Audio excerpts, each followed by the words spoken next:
Bonjour les filles. Bonjour Joël. Comment allez-vous? Super, super. Ok. Et toi? Mais moi ça va, tranquillement. Bonjour les auditeurs. Bonjour. Hello, bonjour. Allez, c'est parti. Donc aujourd'hui nous avons une invitée, Aurélia Obou. C'est ça. Ok, très bien. Alors Aurélia, rapidement, si on devait te caractériser en 3 mots. Waouh. En Ça 3 fait mots. premier mot.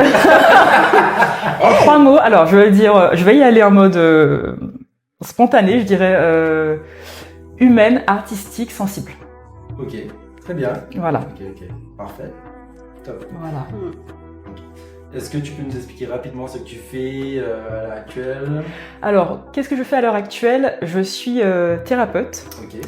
Thérapeute, j'ai envie de dire, dans la connexion tertielle. Je vous dis comme ça vient vraiment. Hein, c'est-à-dire que j'accompagne les gens à se reconnecter à toute leur part, tant dans leur humanité que dans leur connexion, qu'ils ne veulent pas forcément toujours accueillir ou qu'ils ont du mal à accueillir. Ok. Et pour ça, je travaille avec les pierres qui me livrent tout un tas de messages pour ces personnes et qui amènent ces personnes à se mettre en mouvement et à se repositionner pour eux-mêmes dans leur vie. Ok. Voilà.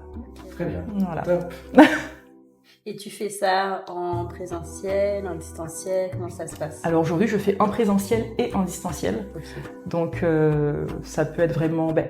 c'est vrai que la richesse du présentiel fait que la personne peut vraiment toucher les pierres, les regarder, les observer. Après, j'ai des clients qui sont un peu dans différents pays d'Europe et ça se passe très bien aussi. Et la qualité reste la même. Donc voilà. Très bien. Voilà. C'est pas mal. Hein. Pour être en mode dématérialisé, avoir des clients un peu partout, C'est l'idéal. c'est vraiment très bien. Là. Ouais. Tout à fait. Ok. Très bien. La Guadeloupe. Ton retour en Guadeloupe, retour aux sources au final. Retour aux sources, retour à la maison, ouais, retour aux sources. En fait, depuis le lycée, je me suis toujours dit que j'allais partir pour faire des études parce que c'était le schéma qu'on nous avait, classique, hein, qu'on nous avait, qui s'imposait à nous au final. Et j'ai toujours eu ce petit truc au fond de moi qui me disait je pars mais je reviens en fait. Je pars mais est-ce que je vais gagner là-bas en termes de compétences, d'expérience, enfin, tout ce que je vais apporter, vivre, ce sera pour faire grandir où je suis, c'est-à-dire chez moi.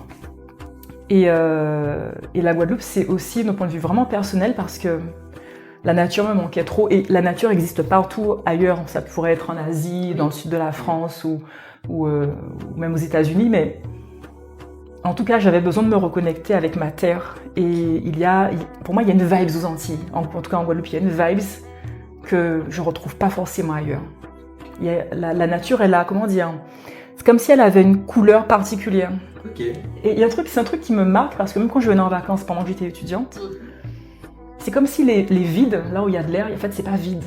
Ok. Je sais pas comment expliquer différemment. L'univers a horreur du vide, donc il y a toujours quelque chose quelque part. C'est ça, et il y a un caractère particulier. Ok. Donc voilà, qui visiblement beaucoup d'Iliens disent la même chose de chez eux, hein, que ce soit Martiniquais, les Corses, les Tahitiens, hein, beaucoup. vrai. Hein, mais moi en tant qu'Ilienne, c'est vrai que je ressens ça aussi, quoi. Ok. C'est fou parce que, contrairement à toi, quand je suis partie, je me suis jamais réellement dit que j'allais revenir. Ou en tout cas que j'allais revenir lorsque j'aurai l'âge de la retraite, à la rigueur. Non, mais c'est vrai, Oui, concrètement. comme les schémas que tu C'est vois. notre schéma aussi, ouais, c'est ça. Comme ce qui a l'habitude de se faire, en tout cas pour les anciens avant nous. Tous les retours, notamment des membres de notre famille, là on les revoit revenir parce que Ils ont 60 ans. voilà, exactement. ils sont proches ou ils sont déjà à la retraite. Et effectivement, moi j'ai retrouvé pour le coup des points de rattachement à la Guadeloupe. J'avais l'impression d'être en Guadeloupe quand j'étais en Bretagne. Il y a des points comme ça, notamment la pointe du Goin à Saint-Malo. Okay. Où j'y allais et je ressentais cette énergie pour pouvoir me ressourcer. Ouais, je vois. Et on y allait fréquemment. Peut-être que c'était aussi une forme d'appel pour me dire, voilà, rapproche-toi de plus en plus. Parce que mine de rien, donc J'ai fait Paris, j'ai fait la Bretagne. Et t'as vécu là-bas vraiment? Oui, j'ai vraiment vécu là-bas. Et les points vraiment d'attachement où j'ai beaucoup apprécié, bon, j'étais au Finistère aussi, mais Saint-Malo, ce point à la pointe du Gouin, on voyait toute... Enfin, on aurait dit qu'il y avait de l'eau turquoise. Je ne sais pas si je l'imaginais, mais en tout cas, il y avait de ces paysages magnifiques. Et dès qu'on y allait, j'avais mon ressourcement. Ouais. On a l'impression de retourner à la fin des châteaux. Ouais. C'est ça, c'est que c'était un point... Ouais, c'était magnifique. Et c'est pas tant ce rattachement... Enfin, je l'entends un peu comme... par rapport à la terre ou à la nature. Moi, ça s'est plutôt matérialisé comme un besoin d'être à un endroit. Et pas l'espace. Ouais. Mais vraiment, je suis à cet endroit-là, bien à ce moment-là. Ouais, je vois ce que tu veux dire. Et c'est marrant parce que, j'avais pas cette impression que d'autres personnes avaient j'ai eu quelques copines qui me disaient oui, moi je vais retourner et tout, et là je suis Qu'est-ce que tu vas faire là-bas? C'est quoi ton problème? Et ça a l'air logique en même temps parce que on a vécu, quoique dans mon cas j'ai pas totalement vécu ici, mais ce qui est intéressant c'est que à un moment ou à un autre, j'ai cette impression qu'on retourne forcément à la terre, à notre terre-mère, celle où on a pris racine. Oui, j'ai l'impression aussi parce que je connais d'autres personnes qui, notamment des gens qui sont originaires de différentes régions de France. Ils ont beau passer 25 ans, 30 ans dans certains... Alors, bien sûr, c'est pas une généralité, on peut pas...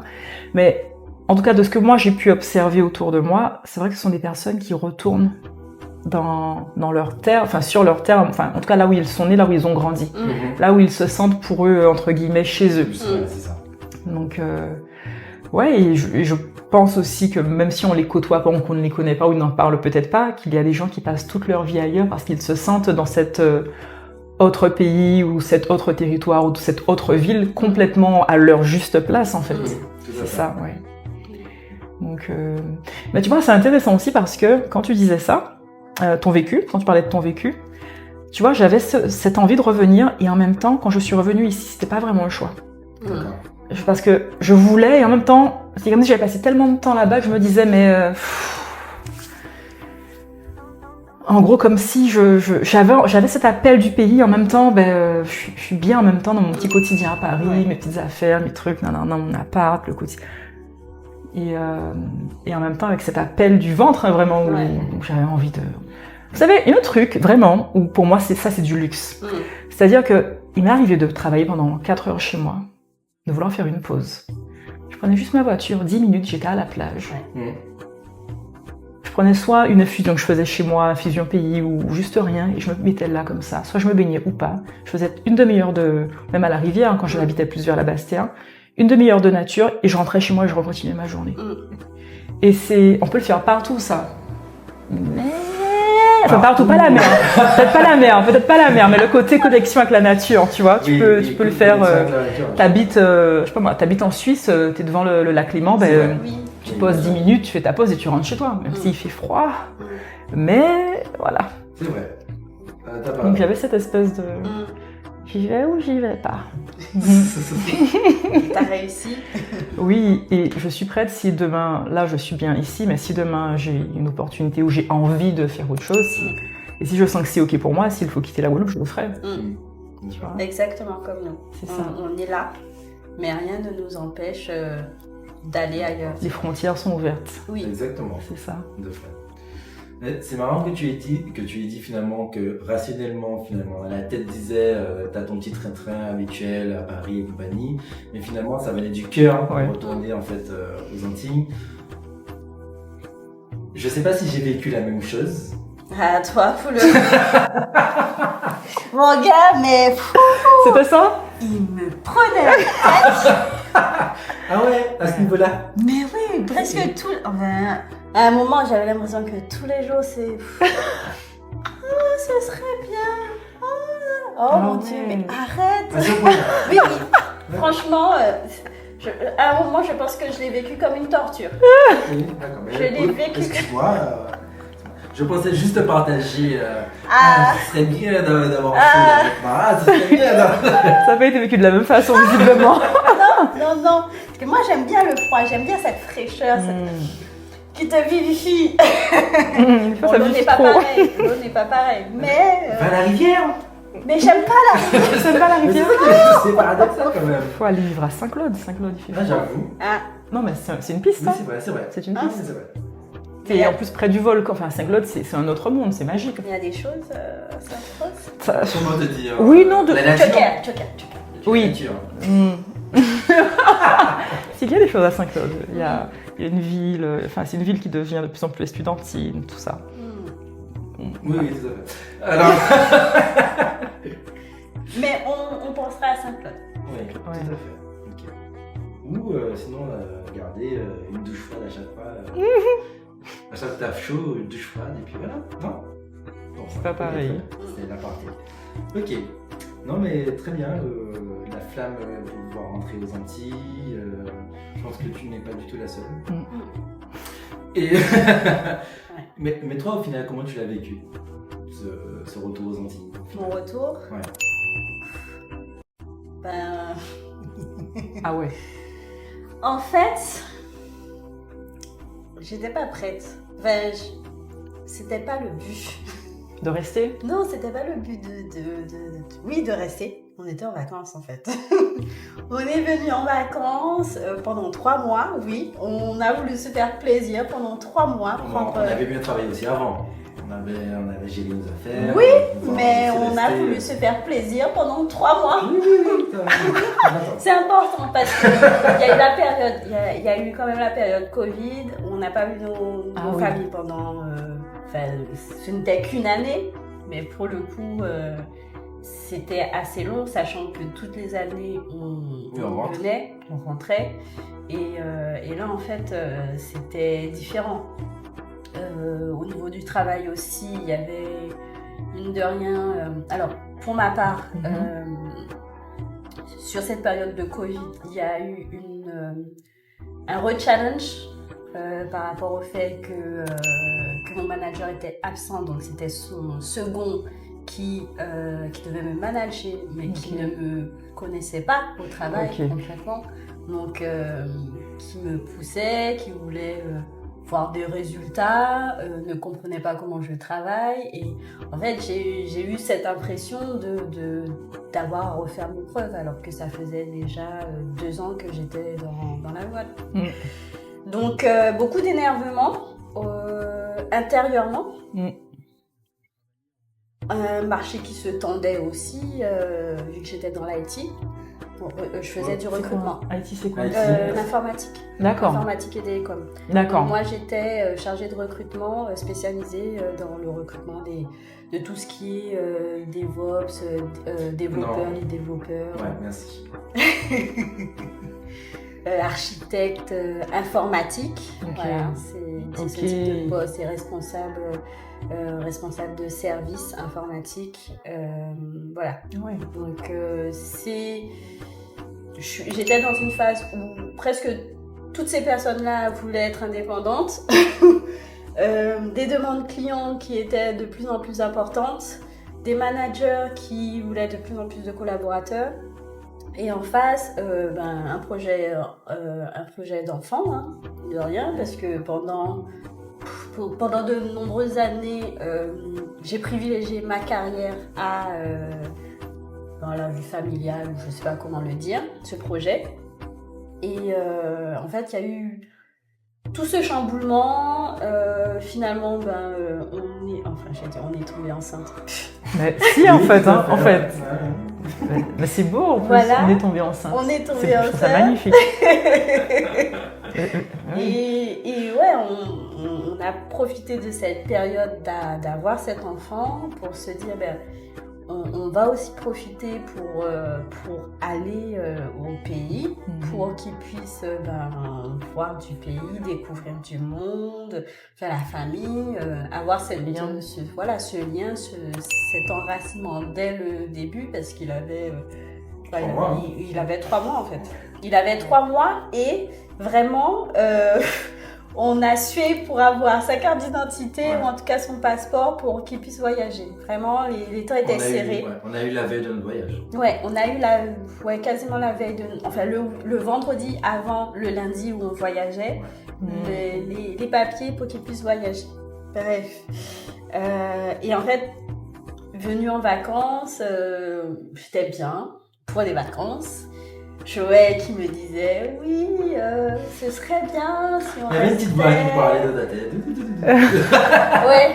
Alors là, je l'entendais plus doucement. Allez, on peut y réfléchir, ça peut se discuter, mais sans vraiment y prêter attention. Et à chaque fois que je lui donnais, on va dire, des excuses pour lui dire ah non, on peut pas rester, il y a ci, il y a ça.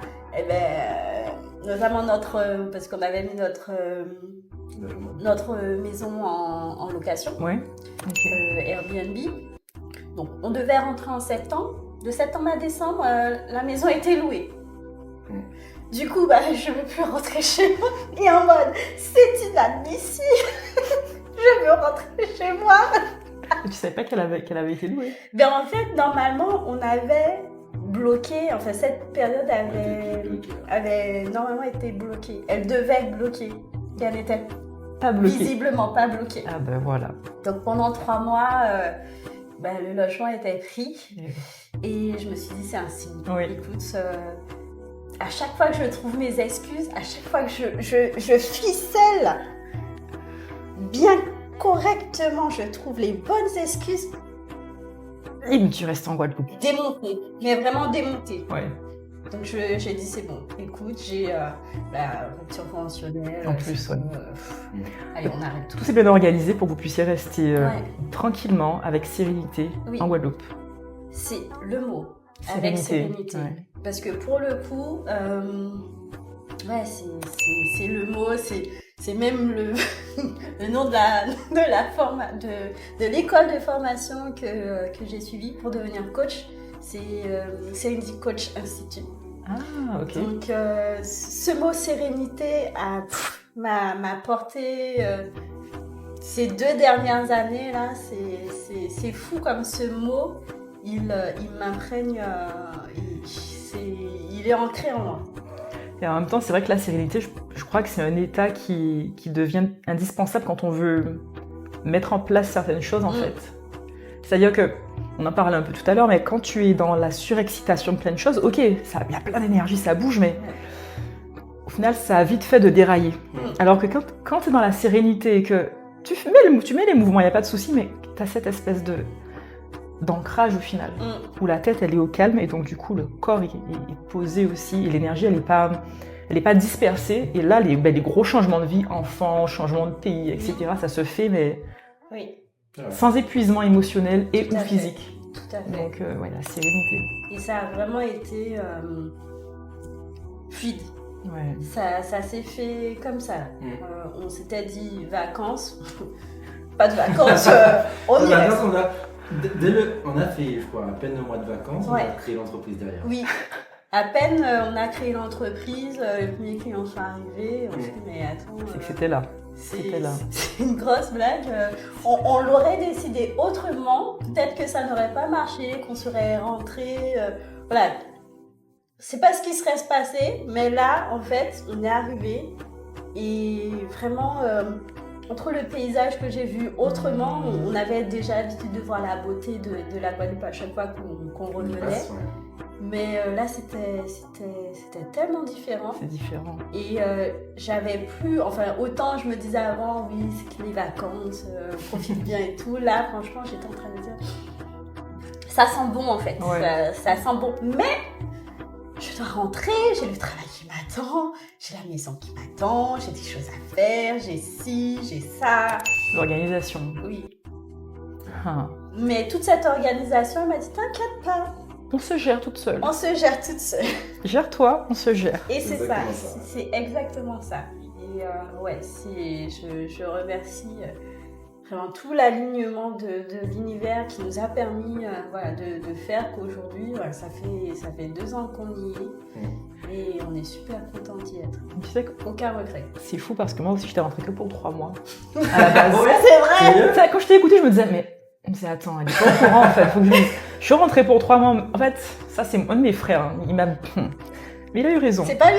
Non, c'est un de mes frères. Il m'a dit, écoute Aurélia, bon, parce que je viens de quitter mon logement, je vais partir vivre en Suisse. Ça s'est pas fait. Ouais, je partais vivre en Suisse parce qu'ils sont quand même très ouverts sur plein de médecines alternatives. Et je m'étais dit, mais c'est le pays, faut que j'aille en fait. Sauf qu'il y avait tout qui bloquait. Il n'y avait rien à faire pour aller en Suisse.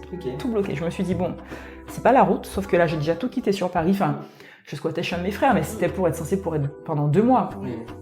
Et là, je voyais le truc qui commence à s'allonger. Je me suis dit, bon, j'avais des clients en Guadeloupe qui me demandaient de leur envoyer des pierres, qui faisaient des consultations à distance. Il y en avait plus en Guadeloupe au final qu'en région parisienne. Et j'ai un de mes frères qui m'a dit, mais écoute, tu calcules mal là en fait. Et moi, je le regarde, je dis, mais comment ça? Il me dit, mais. De quoi tu parles? Tes clients, tu envoies des pierres en Guadeloupe, les frais de port, tout ça. Tu me dis que la majorité de ta clientèle en Guadeloupe, qu'est-ce que tu fais à Paris en fait? Et tu sais, j'avais envie de rentrer. Et en même temps, il y a la peur du changement aussi. Oui. La peur du changement, de devoir quitter tout ce que tu as créé au final. Oui. Et tout ce qui t'a sécurisé. Parce que quand tu quittes chez toi, tu recrées autre chose, tu recrées une sécurité. Tu recrées un monde, tu recrées un univers, d'autres liens avec d'autres personnes. Et je l'ai regardé, j'ai fait... Il m'a dit, mais tu pars pendant 3 mois. Tu testes. Il m'a dit, tu pars avec ton stock de pierres. Il m'a dit, tu pars avec ton stock de pierres, tu pars avec quelques vêtements pour juste 3 mois. Il m'a dit, pendant 3 mois, tu pars là-bas, tu testes. Il me dit, comme ça en plus, tu viens de quitter ton salariat, tu te reposes un peu, tu profites de la famille, tu vas à la rivière, il me dit, tu manges bien pour nous et tout. Et je l'ai regardé, je lui ai dit, d'accord, ben ouais, je me suis dit 3 mois, ok, je me suis dit, ça se tient ce qu'il me dit, c'est logique.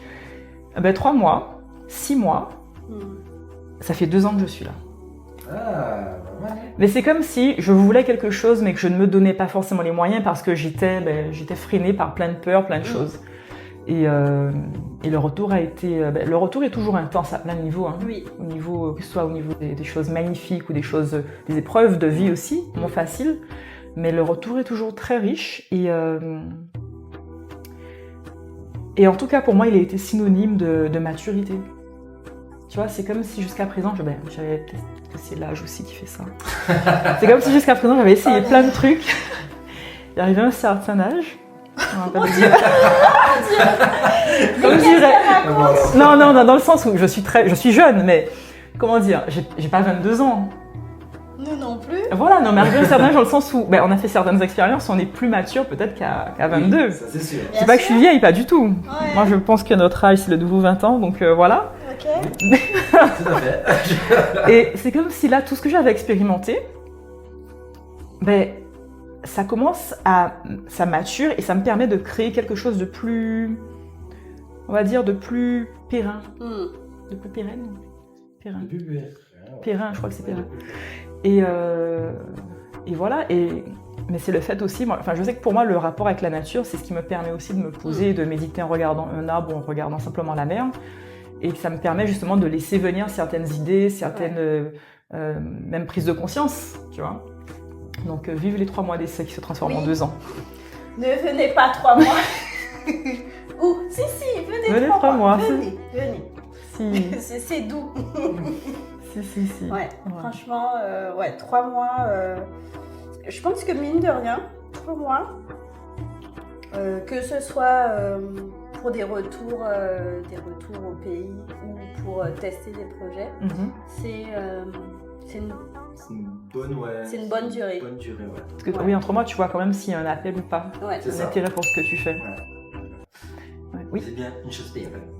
Comment? C'est bien une chose pérenne. Ouais, ok. Ok. Non mais la durée 3 mois, c'est l'idéal. Et ce qui était intéressant, c'est que là où des fois j'avais des difficultés par rapport à mon business quand j'étais sur Paris, au final j'avais des idées reçues aussi par rapport à comment ça allait se passer ici, parce que ça faisait plus de 13-14 ans que je vivais plus en Guadeloupe.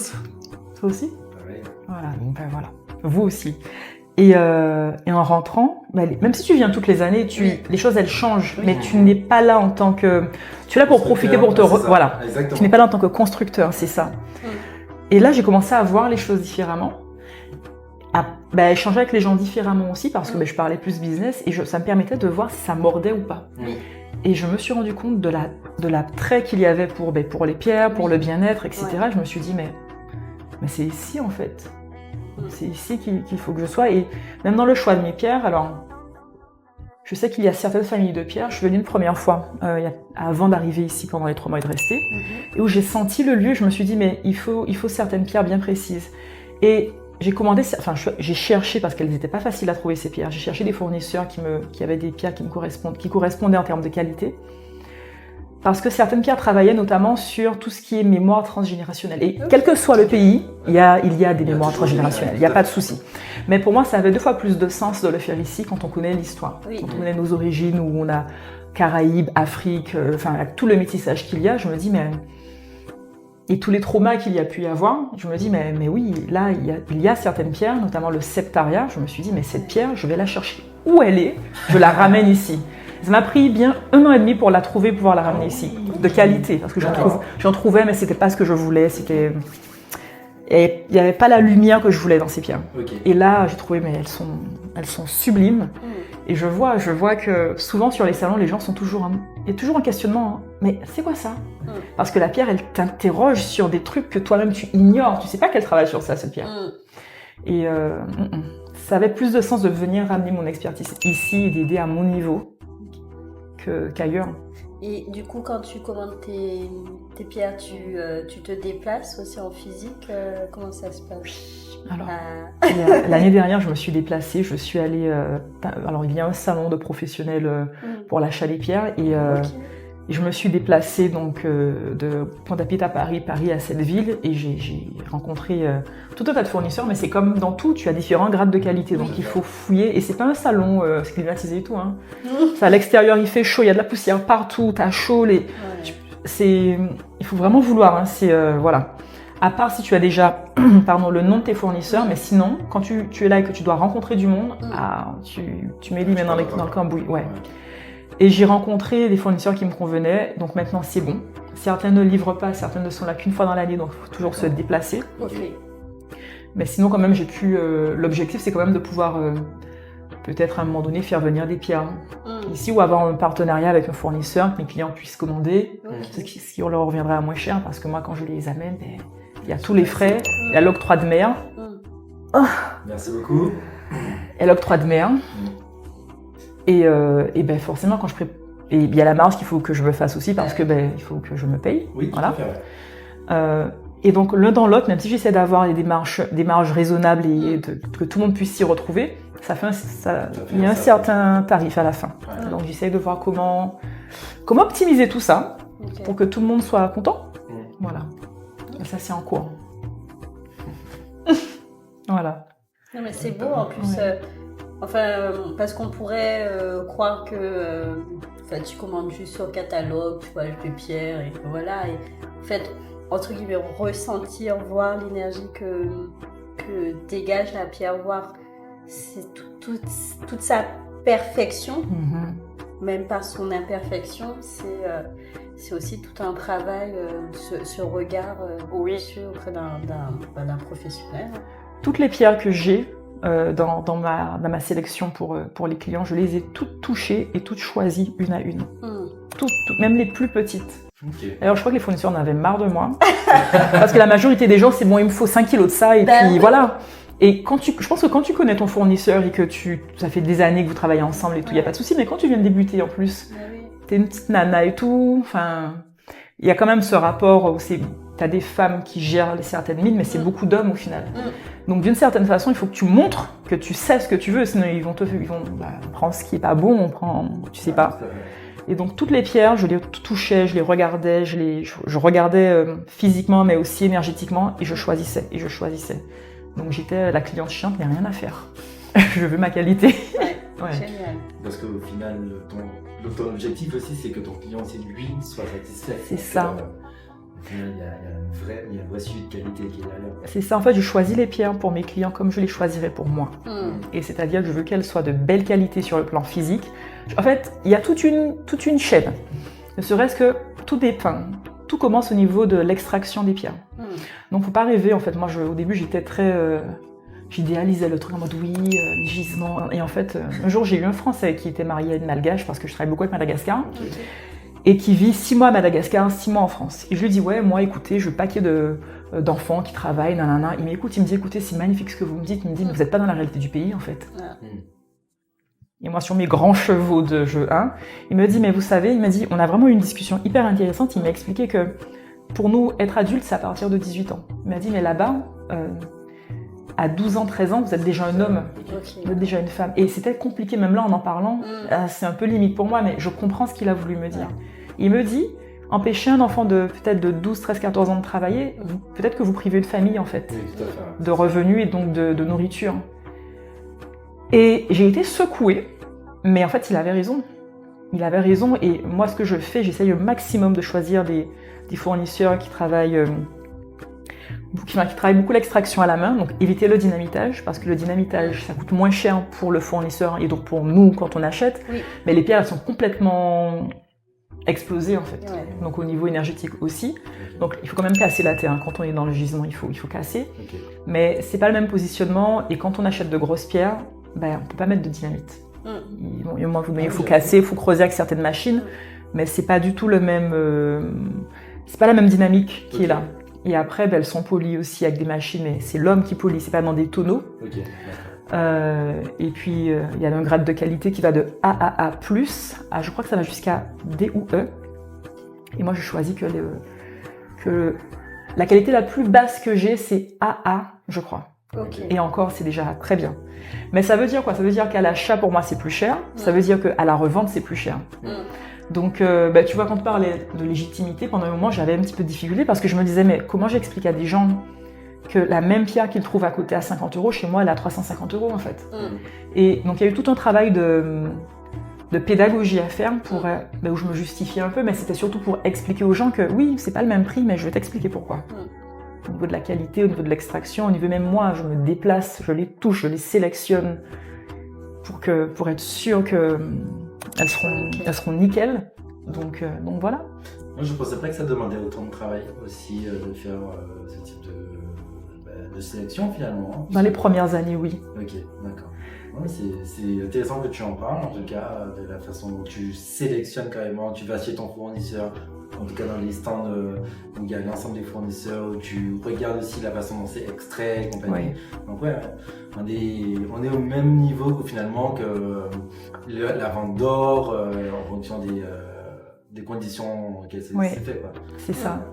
Très bien. Ça. Après, je sais que certaines entreprises ont déjà un partenariat avec certains fournisseurs depuis plus de 10 ans. Eux ne se déplacent pas toujours parce qu'ils achètent beaucoup plus en quantité. Donc, quand tu achètes pour 5 000 €, c'est pas comme quand tu achètes pour 70 000 €. Tu n'as pas le même poids auprès du fournisseur. Donc, il y a plein de choses qui rentrent en compte. Mais moi, à mon niveau, c'est comme ça que je fais pour le moment. Voilà. Mais je pense que c'est très bien parce que c'est gage, mine de rien, de la qualité des produits que tu proposes, même si tu ne vends pas que des pierres.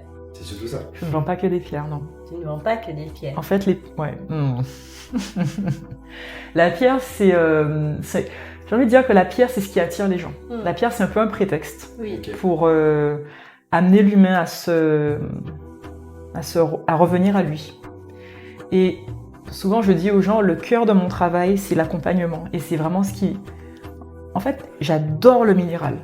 Mais ce qui me fait vraiment vibrer, il y a 2 choses. La première chose, c'est quand je vois, c'est le fameux rallumer les étoiles. C'est quand je vois que mon client, il ressort de la pièce et il est en mode... En fait, j'ai tout. Et c'est comme si il avait mis de côté... C'est comme un super-héros qui a douté un moment et qui a mis ses super pouvoirs en disant « Vas-y, j'abandonne ». Et il ressort de la séance où il prend conscience de certaines choses, où je lui rappelle certaines choses, il ressort de là en mode « Ok, le bouclier, le truc et tout ». Et se dit « Ok, on y va ». Et ça, et quand je vois ça, ça me met limite les larmes aux yeux parce que je sais ce que c'est que de se dévaloriser, de se trouver nul, de se dire mais qu'est-ce que je fais sur Terre, mais je sers à rien. On est plus ou moins passé par là. Et je sais ce que c'est aussi de se dire mais en fait je peux faire une différence, même si c'est une petite différence. Et ça, mais pour moi ça c'est rallumer les étoiles. C'est rallumer cet être, cette énergie qui s'est incarnée sur Terre. Bon, pardon, voilà. Cette énergie qui s'est incarnée sur Terre, qui est venue avec plein de choses à partager et à transmettre, et qui dans ce conditionnement a pu se perdre. Et ben on se perd tous à un moment donné, mais c'est ramener cet être-là en disant mais hey, viens voir, t'es en sécurité, c'est ok. Et de permettre à cet être d'être sur le devant de la scène et d'être aux commandes. C'est beau. Et ça, mais ça m'émeut, ça. Quand je vois ça m'émeut. Et oui, en fait, après, il y a plein d'outils. Il y a effectivement l'hypnose que j'ai développée. Il y a la pierre qui est là comme support vibratoire qui nous connecte à la Terre, qui nous connecte aux univers, qui nous connecte à toutes les cellules, qui nous connecte au tout, en fait. Mais le cœur de mon travail, pour moi, c'est rallumer les étoiles. Ouais. Ah, je vous dis ça là, ça me... Ouais. C'est ça. Ouais. Et pendant plus d'1 an, on en a parlé tout à l'heure, je n'assumais plus de dire ça, mais je crois que c'est ça, c'est rallumer les étoiles. Ouais. C'est ça. Ouais. Je fais part d'une expérience, mais c'est vrai qu'une première séance qu'on a faite avec toi, au final, c'est exactement ce que tu as décrit, c'est-à-dire qu'à la fin de la séance, c'est bon. Allez, on fait la cam, on remet tout ce qu'il y a besoin de faire et puis on y va, quoi. Ouais. On y va. Certes, il y aura des pots cassés, mais on y va, quoi. On y va. C'est ça. Ben, merci de ton partage parce que ça, quand je fais ça, tu vois, qu'en fait, c'est même pas quand je fais ça, c'est quand on fait ça, parce que c'est vraiment un travail d'équipe pour moi. En fait, c'est comme si, pour moi, tout est aligné. Je me sens à ma place. Je sens que l'autre aussi reprend sa place et tout. Et ça crée une espèce d'énergie où chacun, on joue notre partition et on fait du mieux qu'on peut. Et ouais, il va y avoir des pots cassés parce que on va se tromper, on va faire des trucs, on va faire des expériences. Et ce sera pas parfait. Mais au moins, l'oisillon, avant d'apprendre à voler, je crois qu'il tombe. Hein. Il tombe, et à un moment donné, ça prend. Oui, ça prend. C'est ça. Donc, ouais. Et là, même le fait de vous en parler, je me rebranche sur la sensation, sur le positionnement que ça amène. Et c'est ça qui me fait vibrer, en fait. C'est ça. C'est ça. Mais c'est parce que tu fais un très beau métier. Et en fait, quand ton frère t'a dit que pourquoi tu vas pas en Guadeloupe pour faire ton métier, et il avait, j'aurais tendance à dire, il avait raison. Il écoutera cet épisode. Mais ouais, pour le coup, ça va me faire. Enfin, je trouve en tout cas qu'aux Antilles, on a ce rapport aux minéraux assez fort. Ouais. Alors, il y a certaines familles qui n'y sont pas du tout adeptes ou qui s'en cachent, mais je trouve que le rapport aux minéraux est mine de rien important, que ce soit, enfin, qu'ils pensent que ce n'est que décoratif, les petits bracelets, les colliers, les boucles d'oreilles, mais je pense que dans l'inconscient, il y a cette manifestation, c'est le mot qui arrive, cette manifestation de l'appel à la pierre qui fait qu'ils ont choisi ce bracelet, cette boucle d'oreille, ce collier. Tu n'es pas sur ce vente de produits dérivés, entre guillemets, tu es sur la vente notamment des pierres brutes. En tout cas, au moins de grande taille en tout cas. Belle taille. Elles sont vraiment magnifiques. On en a quelques-unes, on les montrera. Vraiment de belles tailles. Et celles-ci, elles sont petites. C'est déjà bien. Oui, mais ce sont mes... Voilà, je les adore. Oui, mes coups de cœur. On est très...